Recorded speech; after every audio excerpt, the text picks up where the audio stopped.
She should have sent a lesser lord to escort them. That was the thought that found me the morning after, when I stood at the window of the hold and watched the mount pass, as though she might still appear in it. A small figure in a gray cloak, carrying her medicine satchel, walking without asking anyone's permission. I should have sent a steward, a captain, a patrol of 12. The border villages had been cleared ahead of the early storms, and the convoy of families needed nothing more than a safe road and a show of royal authority to keep the hill raiders back. I was the Alpha King of Veldenmoor. I had no business riding at the head of a refugee column in a stone-gray pass, watching my wolf go quiet every time a woman in the third wagon looked up. But I had ridden out myself, and my wolf had gone quiet. And by the time I understood why, she was already bleeding. Her name I learned from the village elder. First evening, we camped at the base of the Grey Spine.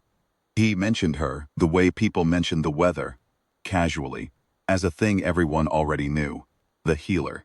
She had stayed until the last family was loaded, he told me, tending 2 feverish children through the night before she would let the convoy move. She had done this, he said, not because anyone asked her to, because she saw that no one else would. I did not go to meet her that night. I told myself there was no reason to. My wolf told me nothing. He had gone very, very still. The way deep water stills when something moves beneath it. And I had learned, over 30 years of rule, his silences were more dangerous than his surges. So I stayed by my fire and I gave orders to my captain, and I did not walk to the third wagon. She found her way to me by accident. The following morning, when one of the feverish children wandered from the convoy in the early gray light, and I found him sitting in the frost at the edge of the road, wrapped in her cloak. She had given it off her own back in the night, and already beginning, cough. I lifted the boy myself and carried him back, and she was there at the wagon's edge, searching the road with her eyes wide and her hands already raised to take him. She did not know who I was, or rather, she knew who I was. She simply did not find it remarkable. She took the child from my arms with the efficiency of someone who has done this 1,000 times, settled him against her side, pressed the back of her hand to his forehead, and said, without looking at me, "He needs willow bark tea and to stay out of the wind. Tell your men to keep this wagon in the middle of the column today, away from the pass's edge," she said. "Tell your men." My wolf pressed against the inside of my chest, like a man leaning against a door he is not yet allowed to open. I said, "I will see to it myself." And she finally looked at me, fully, without the flinch most people wore when they met my eyes, and nodded once, as though I had simply given her a reasonable answer, and turned back to the child. I thought about that nod for the next 4 hours. The Grey Spine Pass narrows in its upper third. Every patrol captain knows this. Every raider knows it too. I had sent scouts ahead, and the scouts had come back clean, and I had trusted them, which was my failing, not theirs, because the hill raiders did not come down from above. They came up from a collapsed ravine on the eastern side, through a crack in the rock face that no map I owned had ever marked. They hit the rear of the convoy first, a dozen men on horseback, fast and loud and aimed at panic rather than real fighting. My guard turned to meet them.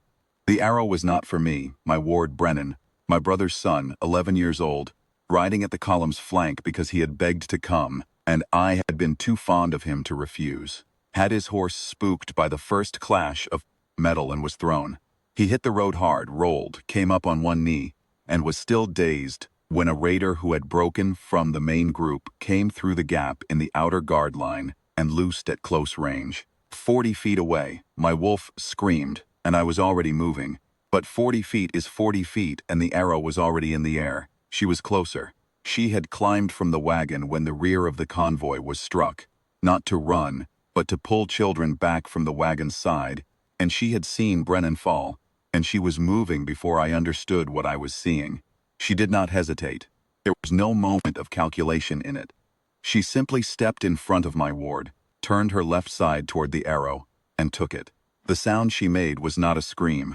It was a short, sharp breath, the sound of someone absorbing a blow they had already chosen to absorb, and then she had her hand pressed flat over the wound, and her other arm still around Brennan's shoulders, and she was saying, very quietly, against the top of his head, "It is all right. Stay still. It is all right." My wolf went silent. Not the careful.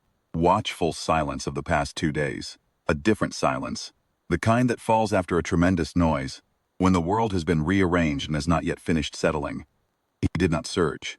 He did not clamor. He simply recognized, and in recognizing, he stopped fighting. I reached her in 3 strides. My captain's men had broken the raid. The raider who had loosed the arrow was already down. I did not care about any of that. I knelt in the road in front of her, the Alpha King of Veldenmoor, kneeling in the frost of a mountain pass. And I took her face in my hands and I looked at her. And she looked back at me with those steady, flinching eyes and she said, "The boy is unhurt." "I can see that," I said. "Look at me, only at me," she did, and I felt it, the bond, full and complete. A thing that had been pulling tight for 2 days like a rope drawn slowly through a ring, and now held fast. It did not feel like a surge or a thunder. It felt like arriving. Like something that had always been true becoming visible. I moved her hand and looked at the wound.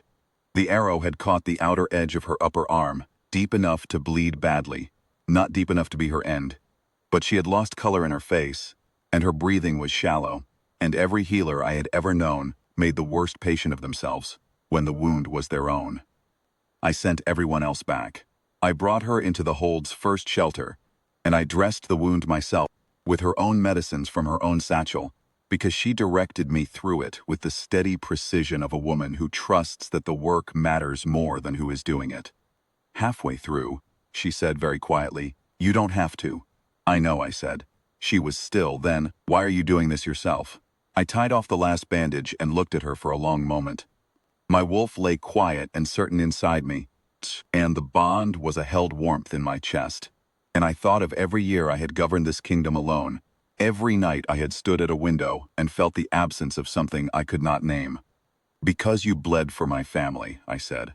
"Because I am never going to give you a reason to regret it." She held my gaze, that steady, unfrightened look I had been turning over in my mind since she'd handed the child back to me on a frost-white road and told me to tell my men. And something in her face shifted gently, the way a door opens when it was already unlocked. She did not speak. She did not need to. Claimed her before my court that evening. No ceremony, no formal rite, only the truth spoken plainly before every lord and captain in the hold. Told them she was my fated mate, recognized by bond and blood, and by a wolf who had spent 2 days fighting the obvious and lost. I told them she had stood between my ward and an arrow without being asked, without hesitation, without any expectation of reward. I told them she would be their Luna, and they would show her the reverence she had already earned. There was no argument. There was no silence either. Only the sound of 30 warriors pressing their fists to their hearts. She stood at my side in her healer's dress, with her arm bound and her chin level. And she did not look like a woman who had been lifted up. She looked like a woman who had been found. That is what she was. That is what she has always been. I was just the lost one in the room to stop arguing with it.